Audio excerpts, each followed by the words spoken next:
I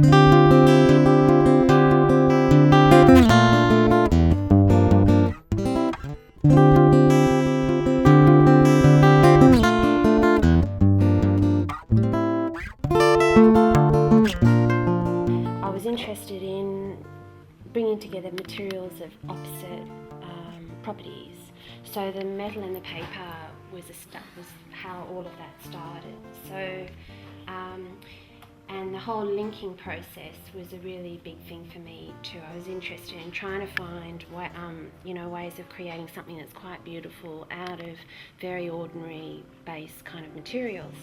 So this is a really rough model that I did a few years ago now, but just to wearability is really important too. So that was kind of the beginning of this particular method of interlinking these units. This is just newspaper. I think it's the front page of the Sydney Morning Herald. And as you can see, over time it's faded or it's got discoloured.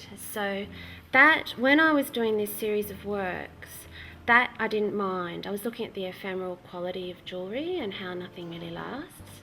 But then that transferred and I wanted it to become a lot more durable. And ever since, the main aim is to make it the most durable, wearable jewellery. So I like that challenge with paper. So these are strips. This is made with strips of paper that then require these measurements. So this is how I started in Edinburgh. So this paper comes in 500mm sheets that I then cut up, because the longer the better, less joins and it's more seamless.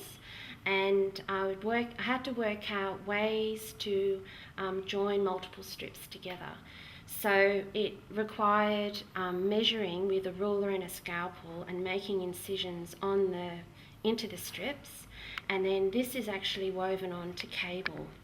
So and as you'd imagine, if you're weaving 3 strips of paper, the measurements change, because one's the outside, that one then becomes the inside, and then the outside again. The idea was to make it seamless, so that continuity is really important in the work as well. So not just from a visual thing, but in terms of the meaning, I like this idea that everything's cyclical and continuous and no beginning, no end. So that's a constant theme in my work. So yes, I came up with a series of pieces that looked at knotting and folding in different ways,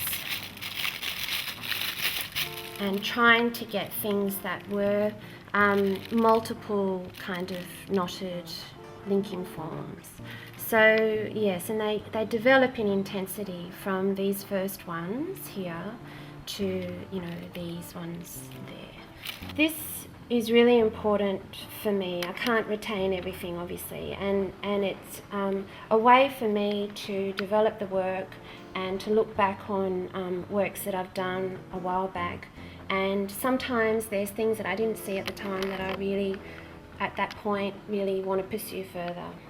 And this is the process that I've had to document to remember how to actually knot these pieces. And from these early works, I've been able to make long neck pieces that are made up by multiple strands and knotted together into one continuous loop.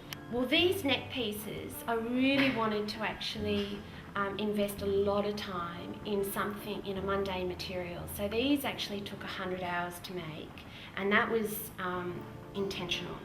A few years ago, I did a master's, a Master of Design at COFA, which enabled me to really focus on the meaning behind the work, and I really liked the idea of transforming something everyday and ordinary into something that had value, and value in the making and in the intricate nature of jewellery.